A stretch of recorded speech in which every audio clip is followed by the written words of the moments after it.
Assalamualaikum warahmatullahi wabarakatuh.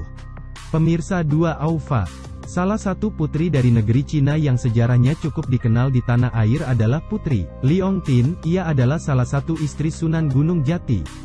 Kisah ini berawal dari perjalanan yang ditempuh Sunan Gunung Jati dari Mesir menuju Pulau Jawa.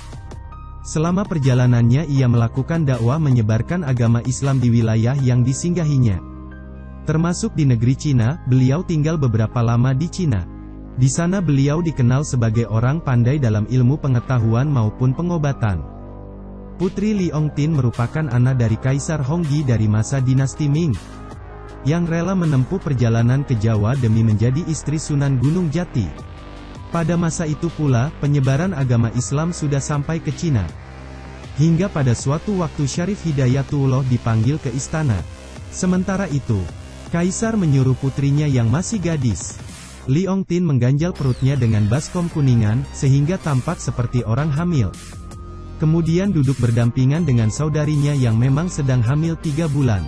Syarif Hidayatullah disuruh menebak mana yang benar-benar hamil.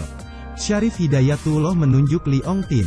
Kaisar dan para pembesar istana pun tertawa. Jawaban sang Sunan adalah Putri Li Ongtin sedang mengandung. Jelas saja Kaisar mencemoohnya, karena merasa berhasil membuktikan bahwa Sunan tidak sepandai seperti yang dikatakan orang. Putri Li Ongtin pun kemudian masuk ke kamar dan melepaskan bokor kuningan dari perutnya. Namun apa yang terjadi? Semua penghuni istana pun terkejut, karena bokor yang ada di dalam perut Li Ongtin hilang. Namun anehnya Li Ongtin benar-benar hamil, seperti yang dikatakan oleh Sunan Gunung Jati.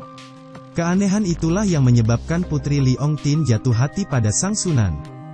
Kepada ayahnya, Putri Li Ongtin mengungkapkan keinginannya untuk menyusul ke Jawa dan menikah dengan Sunan Gunung Jati. Kaisar meminta maaf kepada Syarif Hidayatullah dan memohon agar Li Ongtin dinikahi. Kemudian Putri Li Ongtin menyusul sang Sunan ke Pulau Jawa dengan dikawal 100 awak kapal.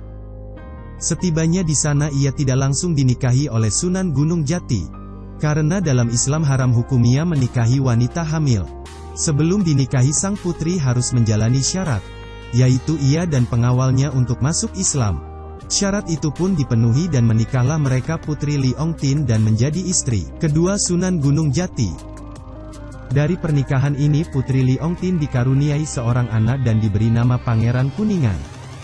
Tetapi bayi itu tidak dirawat oleh Sunan Gunung Jati dan Putri Li Ongtin.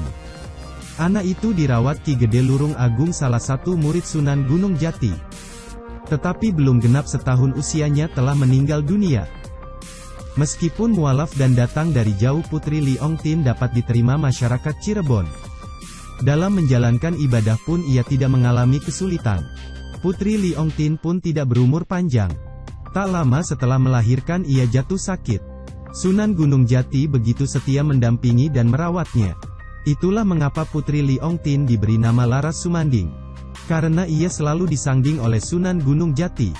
Hanya 2 tahun ia mendampingi Sunan sebelum akhirnya wafat. Jejak peninggalan Putri Li Ongtin terlihat jelas di komplek pemakaman Astana Gunung Jati. Dahulu Putri Li Ongtin datang ke Cirebon dengan membawa 3 kapal layar. Kapal-kapal itu tak hanya berisi pengawalnya namun juga keramik cantik buatan Cina sebagai buah tangan. Makam Putri Li Ongtin berada di komplek pemakaman Keramat Sunan Gunung Jati Cirebon. Banyak barang kerajinan Cina peninggalannya yang kini menjadi warisan budaya yang bernilai tinggi. Tetapi ada yang menyaksikan bahwa cerita atau kisah Sunan Gunung Jati pernah singgah di negeri Cina hanya sebuah legenda, namun tidak semua sepakat dengan pendapat tersebut. Bagaimana dengan Anda? Demikianlah kisah Sunan Gunung Jati dan Putri Li Ongtin. Akhirul kalam, wabillahi taufik wal hidayah. Wassalamualaikum warahmatullahi wabarakatuh.